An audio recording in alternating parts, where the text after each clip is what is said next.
உன்னை தெய்வம் என்பதா, குருநாதன் என்பதா, என்னை பார்த்து பார்த்து வளர்ப்பதனால் அன்னை என்பதா.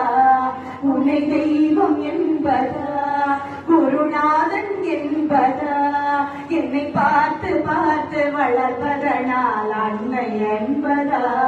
உன்னை கடவுள் என்பதா, கருணை வடிவம் என்பதா. உன்னை கடவுள் என்பதா, கருணை வடிவம் என்பதா. ஐயா ஞானதானம் தந்த உன்னை தந்தை என்பதா. ஐயா ஞானதானம் தந்த உன்னை தந்தை என்பதா. உன்னை தெய்வம் என்பதா, குருநாதன் என்பதா, என்னை பார்த்து பார்த்து வளர்வதனால் அன்னை என்பதா.